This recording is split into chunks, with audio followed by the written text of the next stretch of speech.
चूहों के सद्देबाब के लिए किसान भाई जिंक फॉस्फाइड की बेटिंग या तोमाकारी करते हैं। इस दवाई को किसान भाई काली दवाई के नाम से भी जानते हैं। चूँकि उनको इसकी जहर की खासियत और इस्तेमाल का मौसर तरीका नहीं आता, वो खातिर खा रिज़ल्ट हासिल नहीं कर पाते। इसकी मौसर मार्केटिंग और प्रॉपर इस्तेमाल से ये कारोबार खासा मुनाफा बख्श साबित हो सकता है। जो अफराद ये कारोबार करना चाहते हैं, इनके लिए जिंक फॉस्फाइड तोमा बनाने का इब्तदाई तजर्बा और इस्तेमाल का तरीका मालूम होना लाजिम है। तैयारशुदा तोमा अगर हवा बंद मोमी थैलियों में पैक किया जाए तो ज़्यादा से ज़्यादा 3 माह के लिए मौसर है और इसको हमेशा खुश्क और महफूज जगह पर किसी ज़िम्मेदार फ़र्द की निगरानी में रखा जाए और बच्चों और पालतू जानवरों की पहुंच से दूर रखा जाए।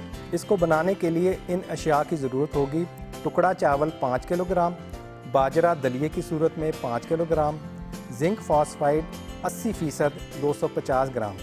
यहाँ ये बात ज़रूरी है कि जिंक फॉस्फाइड हमेशा हवा बंद टिन पैक में ख़रीदें। इसके अलावा इसमें खाने का तेल 250 ग्राम। सबसे पहले ग्राइंडर की मदद से बाजरे का दलिया करें। इसके बाद साफ़ सुथरी बाल्टी या कढ़ाई में इन अजनास को डालकर इसमें आधी मिकदार तेल की डालें और अच्छी तरह मिक्स करें। इसके बाद zinc phosphide Aahista Aahista mix करें हत्ता कि हल्की स्लेटी रंगत हो जाए। इसके बाद बाकी मायदा तेल भी डाल दें और अच्छी तरह मिक्स करें। अब ये तोमा 30 ग्राम की प्लास्टिक की छोटी छोटी थैलियों में पैक कर लें। 30 ग्राम की थैलियों को 5, 10, 15 या 20 किलो की बड़ी पैकिंग में भी पैक किया जा सकता है। जिंक फॉस्फाइड तोमे के कारोबार से लागत के मुकाबले में 2 गुना मुनाफा हासिल किया जा सकता है।